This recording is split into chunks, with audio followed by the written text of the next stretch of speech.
Hello friends, इस video में हम लोग जीएस के मोस्ट इंपॉर्टेंट क्वेश्चन डिस्कस करेंगे जो बार बार रिपीट होते रहते हैं। तो चलिए शुरू करते हैं आज का वीडियो। और ये रहा पहला क्वेश्चन।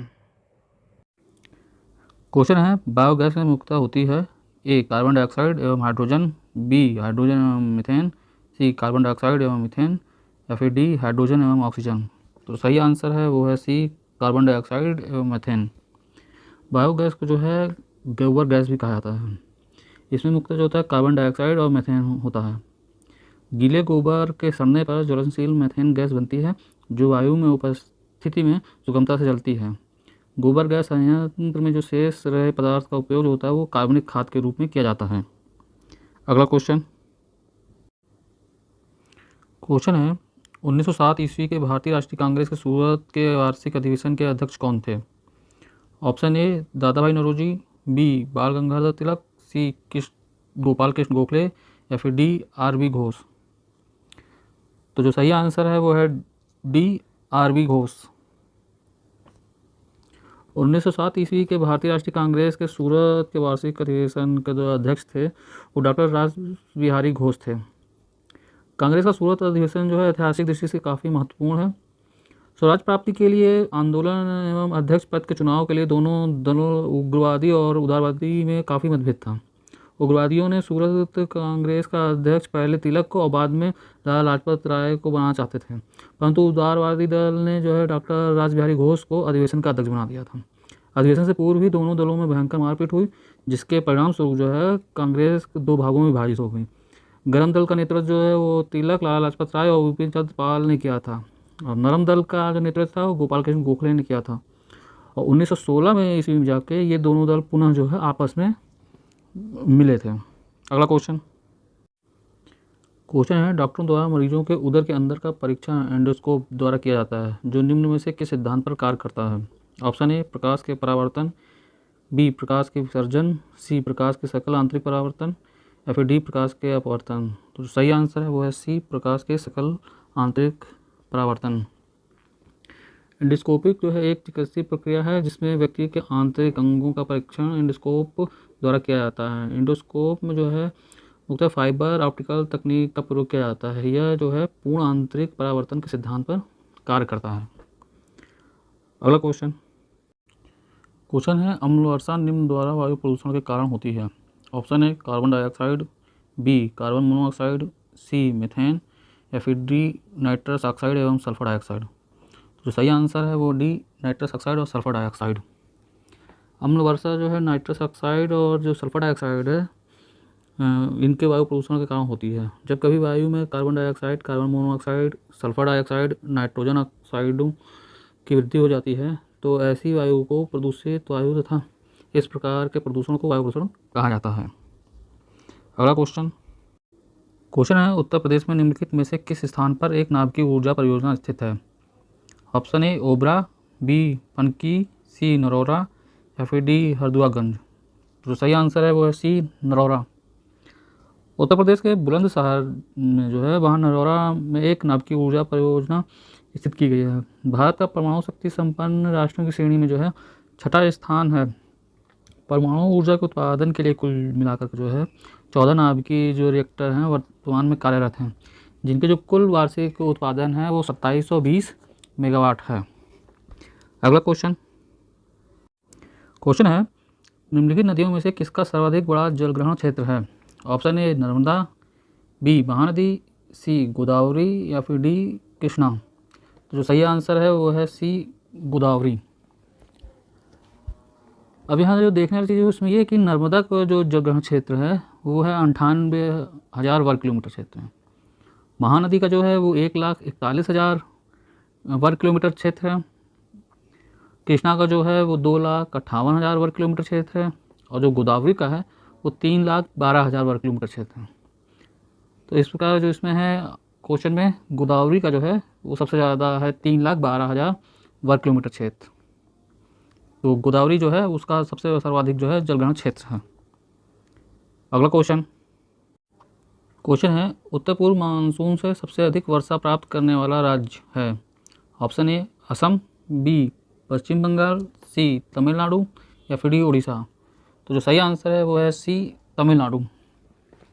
उत्तरी पूर्वी मानसून से सबसे अधिक जो वर्षा प्राप्त करने वाला राज्य है वो तमिलनाडु है।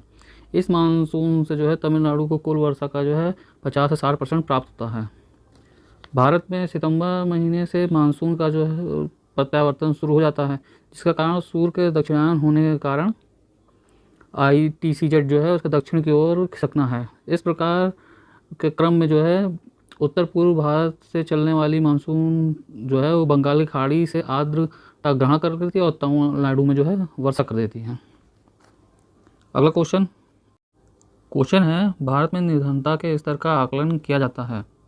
ऑप्शन ए, विभिन्न राज्यों में प्रति व्यक्ति आय के आधार पर, बी, परिवार की औसत आय के आधार पर, परिवार के उपभोग व्यय के आधार पर, या फिर डी, देश की मलिन बस्तियों की जनसंख्या के आधार पर।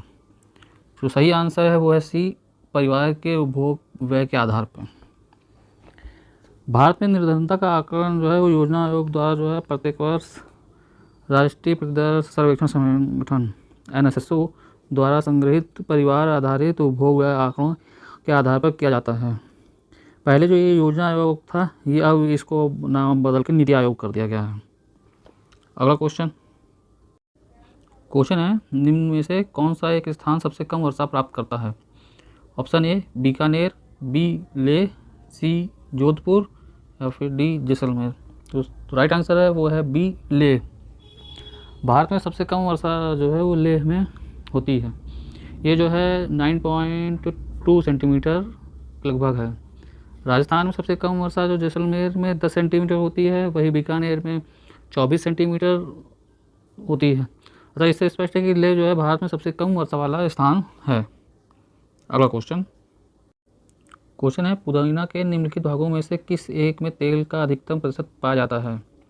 ऑप्शन ए, जड़ में, बी, तना में, सी, पत्ती में, या फिर डी, फूल में। जो सही आंसर है वो है सी, पत्ती में। पुदीना का अर्क या फिर इसे जो है मिथेनॉल तेल जो है भी कहा जाता है। मुख्यतः जो है ये पुदीना की पत्तियों के भाप के आसवन द्वारा जो है प्राप्त किया जाता है। इसका वैज्ञानिक नाम जो है वो मेंथा एरेबेनेंसिस है। अगला क्वेश्चन है, अंडमान और निकोबार द्वीप समूह में सबसे अधिक ऊंचाई वाली चोटी कौन सी है। Option A, Saddle Peak, B, Mount Thuillier, C, Mount Diavolo, D, Mount Koyal. तो जो सही आंसर है वो है ए, सैंडल पीक।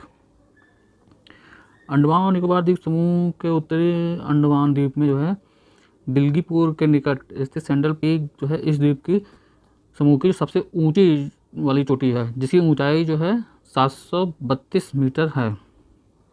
ये जो है अंडमान का सबसे अधिक ऊंचाई वाला चोटी मानी जाती है, सैंडल पीक। अगला क्वेश्चन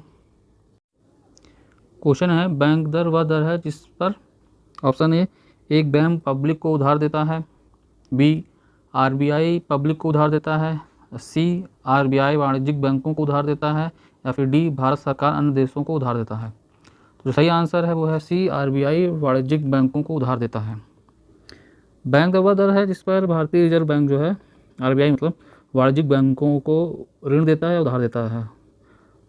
और ये जो है समय समय पर बैंक दर जो होती है ये बदलती रहती है। अगला क्वेश्चन है, संसार का सर्वाधिक सक्रिय ज्वालामुखी कौन सा है। Option A, Cotopaxi, B, Fujiyama, C, Kilauea, या फिर डी, विसुवियस। जो सही आंसर है वो है सी, किलायू। वर्तमान में संसार का जो सर्वाधिक सक्रिय ज्वालामुखी है वो किलायू है, जो कि अमेरिका के हवाई द्वीप में स्थित है।